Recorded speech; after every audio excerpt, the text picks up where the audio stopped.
Alors, c'est la dernière partie de cette soirée, de ces 25 ans.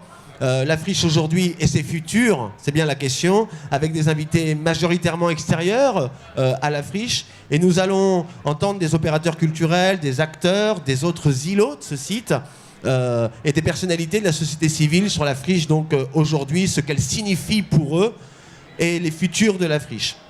À nouveau, la règle du jeu est la même qu'avec les producteurs.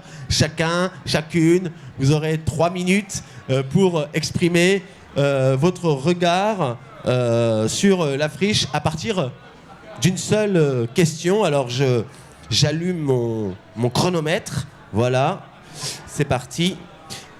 Je vais commencer avec vous, Alain Arnaudet. Mais oui, autant commencer donc avec vous. Oui. Vous avez largement contribué à la friche depuis votre arrivée à l'accélération de l'ouverture de la friche aux publics les plus divers. Puisque vous êtes là, vraiment beaucoup de public passe ici.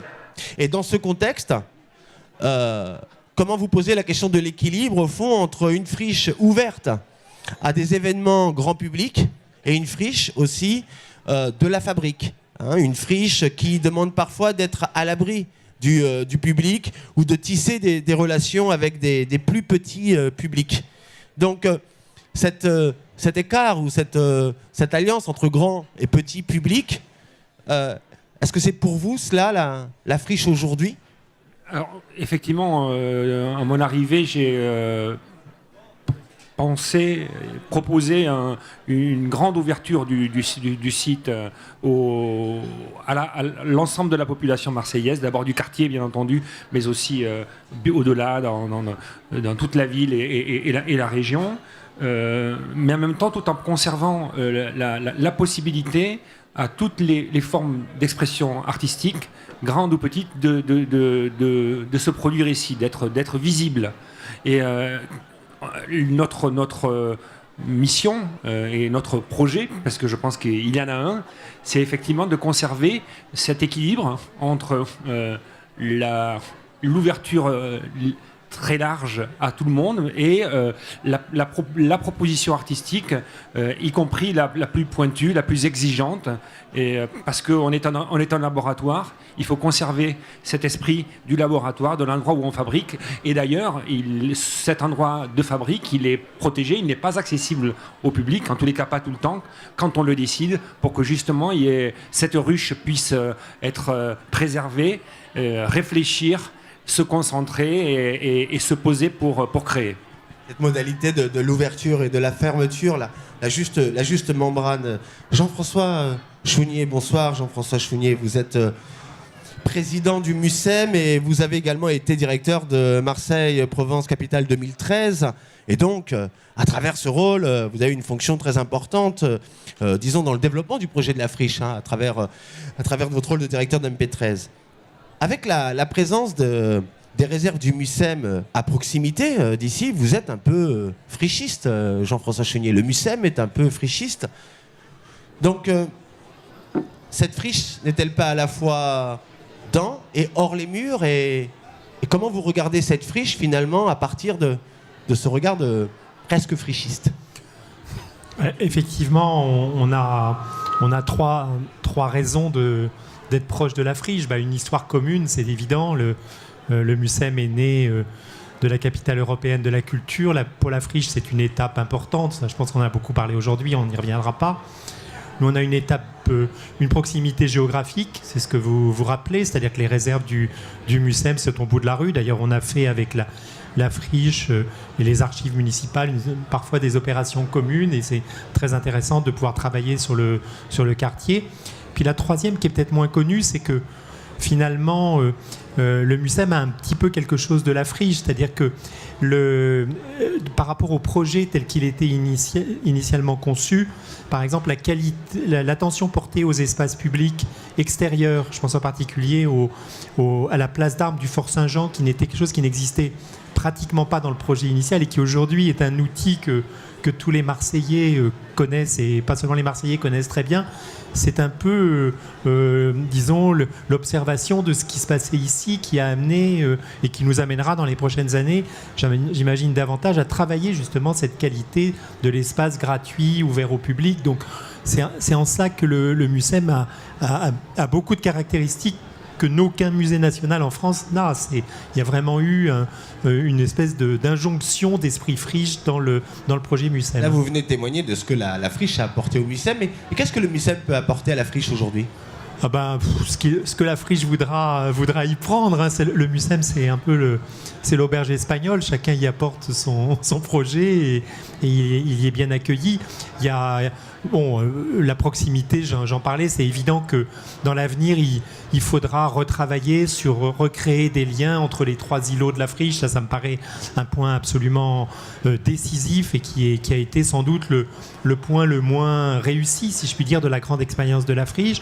Il faudra aussi travailler à la liaison avec la caserne du Muy, quartier libre ou pas. Enfin, disons que c'est autour d'un nouveau projet urbain et culturel que je pense on peut davantage travailler MUSEM et friche. Merci beaucoup Jean-François Chounier. Jacques Hubinet, bonsoir. Prenez un micro. Oui. Bonsoir, merci d'être venu à ce plateau. Vous avez été responsable durant de longues années des films du Soleil.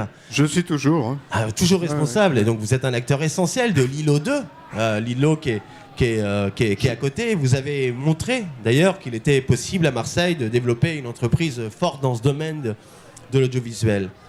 Qu'est-ce que la friche, à votre avis, peut apporter à l'îlot 2 et inversement? Qu'est-ce que l'îlot 2 peut apporter à la friche? Alors d'une part, je pense que si la friche n'avait pas existé, si Christian Poitevin n'avait pas œuvré pour que ça existe, l'îlot 2 ne se serait pas développé. Or, effectivement, ici, il y a un foisonnement, il y a tous ces gens qui travaillent dans tous les domaines de l'art. Et nous, de l'autre côté, on a pu, de la même manière, rassembler des techniciens pour travailler. Pour moi, si vous voulez, c'était essentiel que le cinéma à Marseille, qui avait connu des heures de gloire avec Pagnol, que j'ai rencontré enfant, qu'il n'y avait plus ce développement pendant des années, et il fallait de nouveau un foyer, il fallait que les gens se rassemblent. Et effectivement, comme vous le disiez tout à l'heure, moi je regrette également que l'îlot 2 ne soit pas développé en même temps que la friche elle-même, que l'îlot 3. Mais malgré tout, est-ce que vous considérez que le pôle multimédia est à la friche?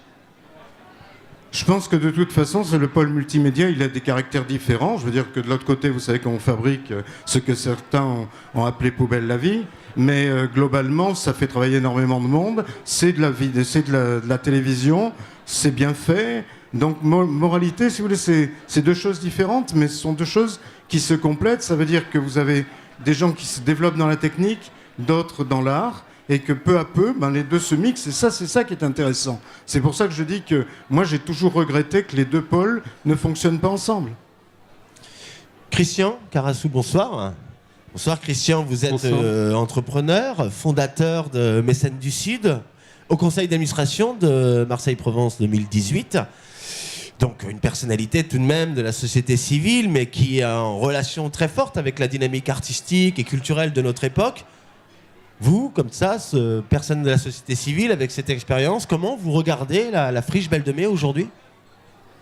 Écoutez, en tant que membre d'un collectif de 50 entreprises Mécènes du Sud, il est clair que la friche, pour nous, c'est un lieu qui est indispensable, qui est important pour la ville de Marseille, par son positionnement dans ce quartier. Et il est clair que c'est un lieu où on trouve facilement à développer nos actions de mécénat.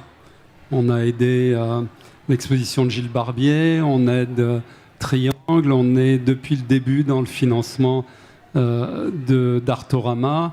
Voilà ce lieu de création unique. On y trouve différentes palettes. On intervient en art contemporain, différentes palettes dans lesquelles on peut être présent. À côté de moi, Nicolas Détry et Malte Schwint. Avec vous, c'est à partir de votre expérience que nous allons parler, la manière dont vous portez le regard sur la friche. Nicolas Détry, vous êtes coordinateur de l'association Yes We Camp, qui a vu le jour en 2013, au moment de la capitale culturelle. Donc ça fait maintenant 5 ans que vous développez des projets, parfois dans des friches, comme par exemple à Paris, le projet des Grands Voisins, dans une énorme friche. À partir de cette expérience-là, Comment vous regardez la friche aujourd'hui, à la fois la friche Belle de Mai, mais la friche, l'idée de la friche? La chance, je crois, qu'on a au Grand Voisin, c'est que c'est un projet qui est, dès le départ, une vraie page blanche, qui n'est pas un projet culturel, qui est un projet d'occupation temporaire. Et cette durée limitée du temps, 2 ans d'occupation, nous a donné une sorte d'urgence d'aller vite. Ce qu'on a poussé assez loin, ce qu'on a en commun avec la friche, c'est une logique d'appropriation très forte par les occupants du lieu. Il y a 200 structures qui sont sur place, il y a 1000 personnes vulnérables qui vivent sur site. Et tout l'enjeu, c'est que chaque jour de la semaine ou chaque jour du week-end, il se passe sur site, pas seulement ce que nous, on organise en tant qu'opérateurs, mais aussi des propositions qui ont jailli spontanément. Il y a une sorte de foisonnement organique qui existe. On travaille aussi à créer davantage d'appropriation, davantage aussi de juxtaposition. On a poussé très loin, peut-être aidé par le fait que ce soit une durée courte, mais on a poussé très loin la juxtaposition de groupes sociaux différents, puisque sur site, il y a 400 migrants, il y a 400 SDF, anciens SDF pris en charge par une association qui sait le faire, qui cohabitent ici à côté il y a 1000 personnes qui viennent y travailler tous les jours, alors que ça dure 18 mois. Pour nous, c'est l'ingrédient. On va travailler, cette juxtaposition de groupes sociaux, c'est la matière première qu'on va travailler pour faire advenir quelque chose. L'enjeu, c'est un peu comme ici à la friche, on rentre dans un espace, un moment on est dehors, un moment on est dedans, et on rentre dans cette casserole. Et cette casserole, il y a une recette qui a été mise, on travaille l'espace, il y a les présences artistiques qui permet un objectif qui est la capacité collective. Ça veut dire que la friche pour vous, c'est peut-être aussi l'habiter, quoi, en fait. Oui. Malte Bachfin, bonsoir. Vous êtes artiste, animateur de l'association Devenir, c'est cela, et vous avez confondé avec d'autres un lieu qui s'intitule La Déviation à l'Estac, une sorte aussi de petite friche. À partir de cette expérience, comment vous regardez la friche Belle de Mai? Oui, bonsoir. Alors, en effet, depuis 2 ans et demi, on a investi une petite friche, qui est loin d'être aussi grand qu'ici, avec, disons, une trentaine d'artistes. Et ce lieu est entièrement autogéré et autofinancé. C'est un espace de travail pluridisciplinaire et qui donne vraiment sa priorité à la création et à la recherche artistique. On se dit que chaque artiste pense la réception de ses œuvres et que quelque part les œuvres trouveront leur chemin vers un public à travers ça.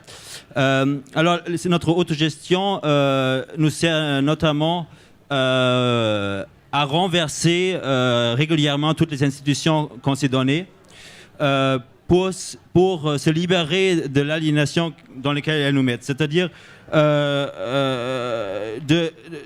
protéger à chaque fois à nouveau l'espace-temps de création, ce qui est toujours en danger en rapport à d'autres logiques économiques, même juste le temps de créer ce lieu-là.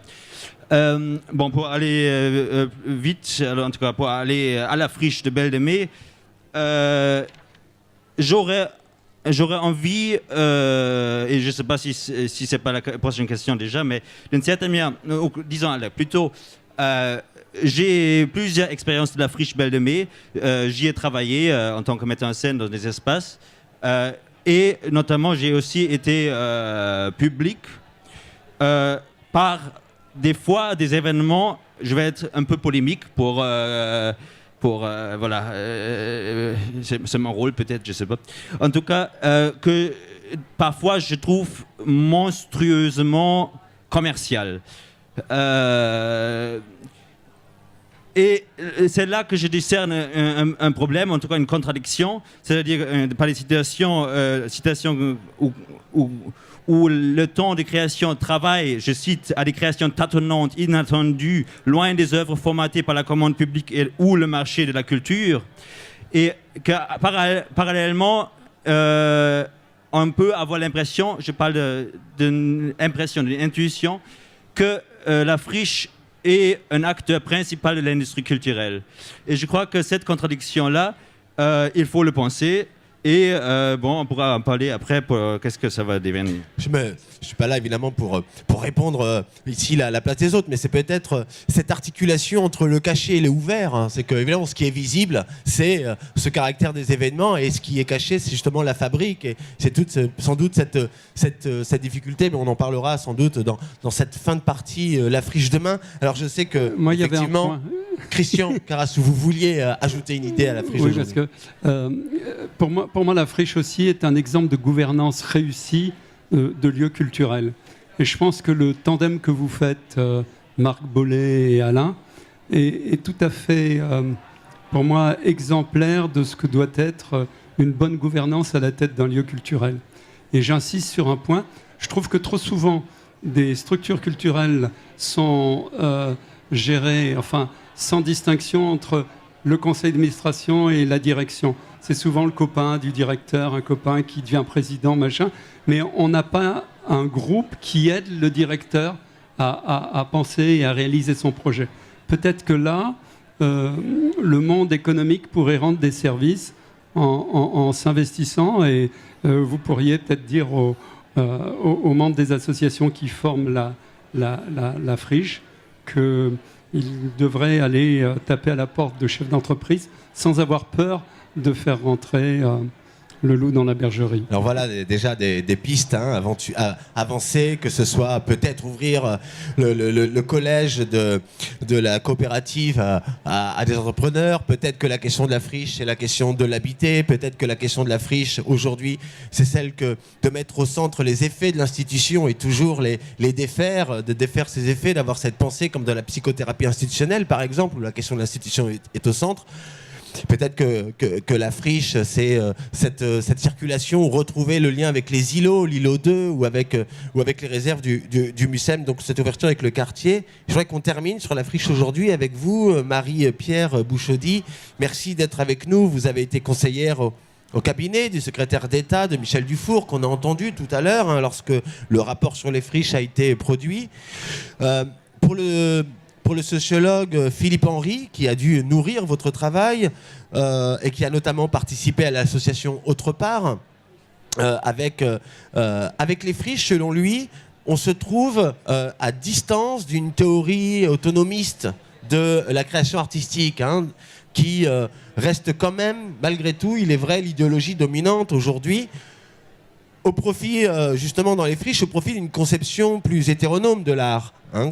Comment vous considérez-vous aujourd'hui cet enjeu de l'art qui doit dépasser l'art d'une certaine manière, qui doit trouver ses fins ailleurs que dans l'art lui-même? Comment vous le considérez aujourd'hui, et est-ce que vous pensez que cet enjeu-là est encore au cœur des friches aujourd'hui? Oui, il faut revenir un peu en arrière. C'est vrai que ce que Philippe Henry appelle l'autonomie de l'art était le fondement des politiques culturelles. Et l'aventure de la friche, comme d'autres, ont contribué à les faire bouger, ces politiques culturelles, et à les transformer. Et c'est pas une mince affaire, et c'est pas une mince contribution des friches à ces politiques culturelles. En effet, quand on en réentendait les artistes dire ce qui est important, c'est le processus, quelquefois plus que l'œuvre, ou quand la friche se présentait en disant l'espace produit le projet, et le projet n'est pas forcément avant avant, et toutes ces notions-là étaient absolument inconnues des politiques culturelles et les ont fait bouger.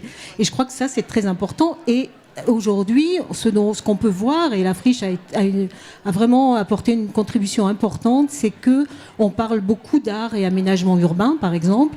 De plus en plus d'interventions artistiques contribuent à la réflexion sur l'aménagement urbain. Et voilà, un projet culturel pour un projet urbain, c'était vraiment le début de toutes ces initiatives. Alors ensuite, évidemment, il faut tenir ça, parce que le fondement, c'était l'artistique. Et l'artistique, aujourd'hui, est quelquefois peu présent dans les initiatives qui sont plus culturelles, ou plus, comme le disait d'ailleurs Nicolas, c'est pas forcément au départ des projets, mais ça me semble constitutif absolument des friches, et ça, c'est évidemment à conserver. Merci beaucoup, Marie-Pierre Bouchaudy. Je vous propose d'écouter Ferdinand Richard, qui va s'exprimer lui aussi. Ferdinand Richard, qui est un des acteurs essentiels de l'histoire de la friche, qui a été fondateur de l'AMI, et qui va s'exprimer sur les possibles futurs pour la friche qui ouvrira cette dernière moment de discussion sur les futurs possibles. L'occasion aussi pour moi de réinviter l'ensemble des producteurs qui sont là, producteurs de la friche, à venir nous rejoindre là autour de la table pour ce dernier moment autour des futurs de la friche. On écoute Ferdinand Richard qui s'exprime donc sur les possibles futurs pour la friche. Alors la friche aujourd'hui, ça reste un projet culturel pour un projet urbain. C'est un outil de développement local. C'est très lié à cette notion un peu trouble d'attractivité et rayonnement. Il n'y a pas d'attractivité pour cette ville, et pour n'importe laquelle d'ailleurs, sans qu'il y ait rayonnement. Et le rayonnement, il est fait à partir des créatifs de cette ville. Et pour que les créatifs de cette ville puissent rayonner, il faut les repérer, il faut les adosser à un écosystème, il faut construire un écosystème. Et pour moi, la friche, c'est le meilleur outil. En tout cas, ça a été la tentative d'être le meilleur outil pour répondre à cette question. Cet endroit est une plateforme de développement local au service des créatifs de cette population, de manière à ce que cette ville rayonne à l'extérieur, qui est la condition indispensable pour qu'elle soit attractive. Il n'y a pas d'attractivité sans rayonnement. Le rôle de la puissance publique, c'est de trouver des outils, la friche, pour permettre à la population de développer au maximum son potentiel créatif. Ça, c'est une mine d'or. Dans cette ville, c'est une mine d'or. La friche, elle travaille ça si elle écoute les producteurs. Il ne faut pas que la friche devienne producteur à la place des producteurs. Non pas parce que ce serait un mauvais producteur, mais parce qu'on perdrait la diversité, on perdrait l'impertinence, on perdrait... l'artiste, il est là pour ne pas respecter les règles. L'artiste, il est là pour dire, ou le créatif, je ne veux pas dire l'artiste, le créatif, il est là pour dire et faire des choses qui ne sont pas mesurables. Donc si on essaye de tout mettre ça dans un seul système intégré, très hiérarchisé, avec une pyramide de donneurs d'ordre, ça ne peut pas fonctionner. Alors la grande différence avec le début de la friche il y a 25 ans, c'est qu'aujourd'hui, des expériences comme la friche, il y en a dans toute l'Europe, il y en a dans le monde entier, je viens d'en parler de la Chine, mais il y en a vraiment partout, et que l'international de la friche ne se joue plus à travers les ministères des Affaires étrangères et la coopération culturelle internationale classique, mais la friche, vu ses antécédents, vu son ancienneté, devrait être le leader ou un des moteurs puissants d'un espèce de réseau organique permanent, multilatéral et online, en direct, de tous ces points de développement audacieux qu'il y a dans le monde entier. Donc je pense qu'il faut dépasser l'idée on va faire un atelier croisé avec nos cousins de Marrakech, avec nos amis de Berlin. Ça c'est très bien, il faut continuer à le faire, mais il faut aussi animer cet énorme réseau, parce que le développement culturel de nos jours dans le monde, il va se passer là. Et je travaille aussi à l'UNESCO, et l'UNESCO ne s'y trompe pas, c'est les nouveaux programmes UNESCO, le Fonds international pour la diversité culturelle, tout ça, ça vise exactement ce type de plateforme de développement local, culturel local. Voilà ces propos de Ferdinand Richard. Nous allons maintenant parler de cette dernière partie, parler de la friche de demain. Je vois par exemple Christine Bouvier qui vient de s'installer Red Plexus. Christine, si tu veux te joindre à nous, s'il te plaît, quelques mots comme ça sur la friche de demain. En fait, comment vous projetez la friche demain? Demain, c'est peut-être demain, mais ça peut être demain dans 10 ans, demain dans 20 ans, ou demain dans 5 ans. Véronique, par exemple, prenez un micro. Véronique, comment vous voyez la friche demain? Vous la voyez comment? Comment vous l'imaginez, la friche demain, Véronique? Comment je l'imagine ou comment je la rêve? Rêve, par exemple. La friche, elle peut prendre plusieurs directions. Elle peut aussi se normaliser. Elle peut devenir une institution. Et rapidement, comment tu la rêves? Moi, comment je la rêve? Je la rêve comme encore un territoire d'utopie possible et d'ambition artistique. Voilà. Tu voulais intervenir Nicolas Détric.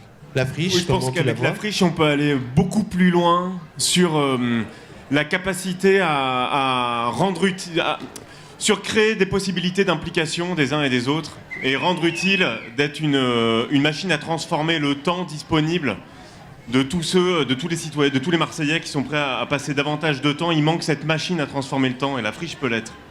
Machine à transformer le temps. Juliette, par exemple, tu es en train de t'installer. Juliette, prends un micro. Je te prends à la volée comme ça. C'est bien parfois à la volée. Hop, si je dis la friche demain, par exemple, dans 10 ans ou demain, comment tu l'imagines ? Je pense qu'il y a des questions dont la friche doit se saisir. Tu parlais tout à l'heure du collectif Décoloniser les arts, par exemple. On a aussi pu parler de la place des femmes dans la création, mais plus largement dans la gestion des structures culturelles. Je pense qu'il y a des questions sociales et politiques dont la friche doit se saisir aussi pour être vraiment pleinement intégrée dans son quartier, dans la vie de son quartier. Juliette Grimont, cinéma le Gyptis, puisqu'elle tend le micro à Émilie Robert, Théâtre Massalia. Émilie Robert, la friche, demain. Eh bien, moi, je souhaiterais que la friche prouve que la culture, mais surtout l'art, parce qu'il serait temps de prononcer ce mot, est un endroit de transversalité, qu'il touche tout le monde, et qu'en fait, on sort complètement des contextes de la culture pour faire de l'art un endroit central de la société. Ouais! Et le micro peut tourner, effectivement. C'est au tour de Julie Kretschmar, les bancs publics. Julie, la friche, demain. Donc avec Juliette, c'est un co-discours. Donc je pense exactement comme elle. D'ailleurs, nous avions répété ensemble. Non, je pense que peut-être c'est un endroit qui peut être un peu avoir un pouvoir d'injonction. C'est-à-dire faire en sorte que des projets se fabriquent à partir d'elle et pour elle. Voilà.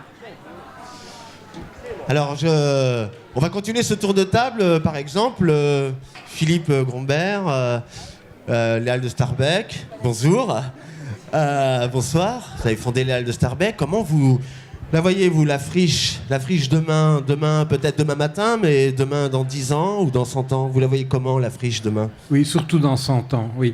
Non, franchement, là, tout ce que vous avez dit depuis 18 heures, c'est d'une telle richesse que où il faut être extrêmement inventif, ce que je ne suis pas tout à fait pour imaginer la friche future. Mais on a parlé tout à l'heure de ville, d'une sorte de ville créative où effectivement et la population et les créateurs et enfin, différents publics se retrouvent. C'est ce que je trouve assez fascinant et que moi qui circulais beaucoup en Europe et participais à un grand réseau, il y a très peu d'exemples pareils. Donc si d'autres lieux pouvaient entre autres s'inspirer et que vous aussi vous vous inspiriez de ce qui se fait. Et donc n'hésitez quand même pas à aller voir ce qui se fait un peu partout dans le monde et donc de ne pas rester uniquement sur la belle réputation et le succès.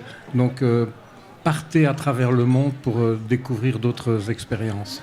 Et quand on est jeune, parce que quand on a 25 ans, on est jeune, on a le temps de voyager, n'est-ce pas? Quand on a 25 ans, on est jeune, Mathieu Poitvin, n'est-ce pas? 25, c'est juste à l'envers. Moi, j'ai 52 en fait. Et je suis vachement jeune, mais j'ai 25 ans en même temps. Et je trouve que vous êtes sage. Et je trouve que tout ça ronronne. Et je trouve que la fiche demain, il faudrait qu'elle soit un peu plus insolente. Qu'elle trouve un peu le sens du bordel. Et je trouve que vous êtes vous. Ça, je m'emmerde. Je m'emmerde ici. Ça fait pas assez de bruit. Ça fait pas assez de bruit. Il faut aller aux casernes du nuit. Il faut prendre les casernes. Il faut aimer le vide. Je m'emmerde. Vous m'emmerdez. Vous êtes une institution. Vous êtes sage. Vous me cassez les couilles. Merci.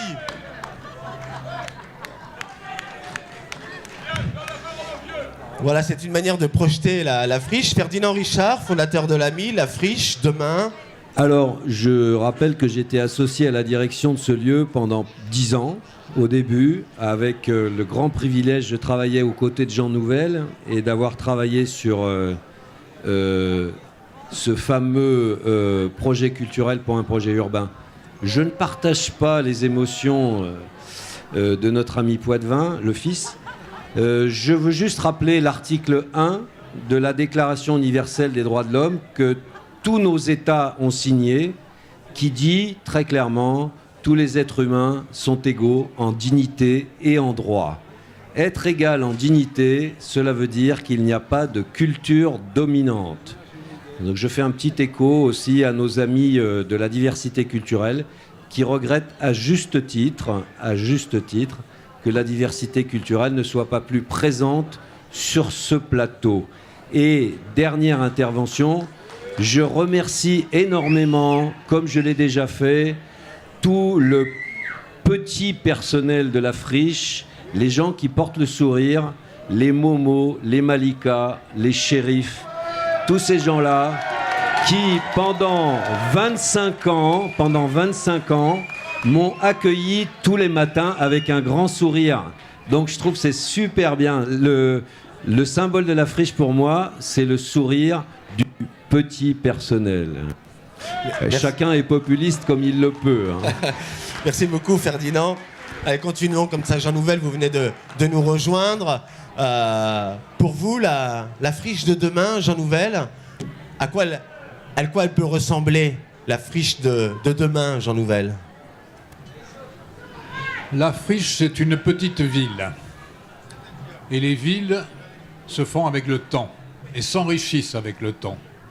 Donc la friche, elle doit se cultiver elle-même, cultiver son territoire, elle doit cultiver ses habitants, elle doit réjouir ses visiteurs, elle doit avoir encore plus d'artistes qui parlent encore plus entre eux et qui s'enrichissent entre eux, parce que ça, c'est la base du système et c'est ça qui peut nous permettre d'avoir ici un territoire d'exception qui ne sera pas basé sur les cultures séparées, spécialisées automatiquement, mais sur de plus en plus une nouvelle invention, de nouvelles inventions qui seront liées à ce métissage. Josette Buzanik est autour de vous, la friche de demain, comment vous l'imaginez, Josette, directrice de Marseille Objectif Danse? J'ai un peu de mal actuellement d'imaginer la friche de demain parce que ce qui fait actuellement la vie et la vitalité de cette friche est très fortement amputée par des décisions politiques arbitraires, de mon point de vue, qui affectent les budgets de toutes les structures résidentes. On n'en a pas beaucoup parlé. Et bien entendu, par avoir des conséquences, les artistes, moi en tant que structure de production, je défends des œuvres, je défends des démarches, je défends surtout une pensée sur l'art et les questionnements sur l'art contemporain. Et ces questions-là, qui me paraissent fondamentales, je ne les sépare pas de ce qu'on appelle la socialisation de l'art. Mais actuellement, je suis très inquiète pour cet avenir-là. Je suis très inquiète. Et je pense à juste titre. Et j'espère que la friche ne va pas devenir un village. Tu parlais d'une ville. Mais un village dans lequel vont se concentrer des gros moyens, parce qu'il y a des moyens, au détriment finalement de cette vitalité qui est amenée par qui ne peut être amenée et ne peut vivre que par des projets artistiques construits et auxquels on pourrait donner une pérennité. Mais je suis très inquiète actuellement, oui. Alors l'avenir, je l'imagine, je ne vais pas parler de mes rêves, etc., c'est ridicule. J'ai du mal à imaginer l'avenir, en tout cas proche, de cette friche. Ce serait dommage évidemment que la friche devienne le village des riches, mais espérons qu'elle ne le devienne pas. Christian Poitvin, elle ne le deviendra pas. Oh là là, c'est simple comme réponse. La friche de demain, c'est ce que vous allez en faire, vous qui êtes à l'intérieur et vous tous qui êtes à l'extérieur de la friche. C'est vous, demain, la friche, c'est vous. Jean-François Chounier, la friche de demain. Je sais pas, c'est une bonne desserte par la RTM pour commencer, parce que faut pas oublier que ça manque beaucoup et surtout pas un enfermement sur soi. Je pense que c'est ce qu'il faut se souhaiter. Jacques Binet, la friche de demain. Juste un petit mot pour continuer sur ce que disait Jean Nouvel. Je crois que de toute façon, c'est un lieu de passage comme une ville, et que du fait que c'est un lieu de passage, elle se transforme tous les jours. Et je souhaite à la friche qu'effectivement elle se transforme chaque jour et qu'effectivement elle aille vers un nouveau destin. Et surtout pas rester comme elle est, surtout pas abriter une sorte de rente. Et je laisserai Marc Bollé faire la synthèse de la friche de demain à partir de tout ce qui est dit. Mais d'abord, je crois que Christian Carassou, vous vouliez dire la friche de demain aussi, quelques mots. Oui, moi, dans l'esprit d'une ville, il est clair que d'autres activités doivent se mélanger à ce qui se passe ici. Il y a un grand marché en ce moment, là.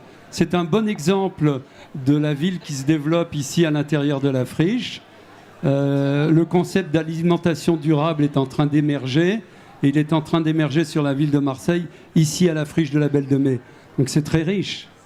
Mélangeons les mondes. J'allais oublier Christine Bouvier, Red Bextus, qui nous a rejoint. Désolé. Christine Bouvier, la friche de demain. Pour moi, la friche de... Alors, d'abord, je voudrais dire que nous, on est à la friche depuis les débuts de la friche. Donc, c'est intéressant parce qu'on a vraiment vécu toute une évolution de la friche avec des choses grandioses et d'autres moins. Et pour moi, je veux dire, actuellement, je pense que j'aimerais retrouver quand même l'idée que la friche, c'est quand même le lieu aussi de tous les possibles. Alors peut-être parce qu'actuellement, je suis aussi dans une période où j'aimerais que les choses, que ça soit le lieu de tous les possibles. Et j'aimerais que hypothèse et tentative d'artiste, qui était le mot d'ordre de départ, puisse encore peut-être être le mot d'ordre actuellement. Voilà, j'aimerais retrouver ça. Hypothèse et tentative d'artiste, effectivement, c'était un des enjeux forts de ce projet, la friche Belle de Mai. Marc Bollé. Pour conclure, cette synthèse des friches de demain, friche au pluriel alors. Friche au pluriel, je ne sais pas, mais en tout cas, deux mots. Je la rêve bouillonnante, encore plus bouillonnante que ce qu'elle est aujourd'hui. Vous savez, tout à l'heure, vous aviez le débat entre fabrique et diffusion. Ce débat n'a pas, à mon avis, de sens. Ce qu'il faut, c'est produire. Ce qu'il faut, c'est créer. Après, la diffusion n'est que la conséquence de la création, donc je la vois plus bouillonnante demain que ce qu'elle n'est aujourd'hui. Josette, il faut, et je suis content quand tu me regardes que tu souris, il faut que nous ayons un enthousiasme commun pour surmonter les difficultés qui sont les nôtres, que nous connaissons. Il est indispensable de faire corps au sein de la friche pour effectivement assurer sa vitalité. Deuxième et dernier mot, l'ouverture. C'est facile de dire que les portes sont ouvertes. C'est plus compliqué de donner du sens à l'ouverture, en matière sociale, en matière éducative. Et je vois une friche, cette ville dont parlait Jean Nouvel tout à l'heure, ce qu'il a voulu créer, c'était une ville, et on voit que c'est devenu une ville. Comment elle va s'insérer, cette ville, dans la ville à côté de nous? Comment est-ce qu'effectivement elle peut apporter aux gens le bonheur que nous avons ce soir entre nous et que nous n'arrivons pas encore assez à partager à l'extérieur? Et comme je voudrais que toutes les paroles, au moins la diversité des paroles, et notamment les sources ou les influences qui viennent d'ailleurs, puissent aussi s'exprimer, par exemple, la Factory autre part, derrière moi, c'est cela? La friche de demain? Prenez un micro, s'il vous plaît. Excusez-moi, bonsoir. Joël Gussan, collégien de Art Factory d'autre part. Merci de me donner la parole, je ne m'attendais pas du tout. Je pensais squatter le micro, pour tout dire. Ne le squattez pas trop, faites vite. Non, mais on peut faire vite. Mais donc, merci pour cet anniversaire, merci pour cette aventure extraordinaire, et merci de ne pas oublier que vous n'êtes pas que Marseillais, que vous êtes humain avant tout, et que des aventures de cet ordre-là se passent partout sur le territoire national, européen, voire international.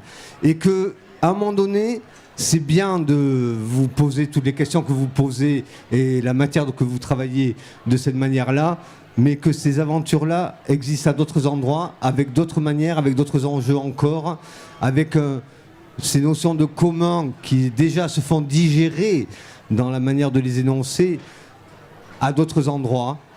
Et allons-y gaiement, et ne nous perdons pas dans les tergiversations du panier de crabes marseillais, j'ai envie de dire. Et bravo à Marseille!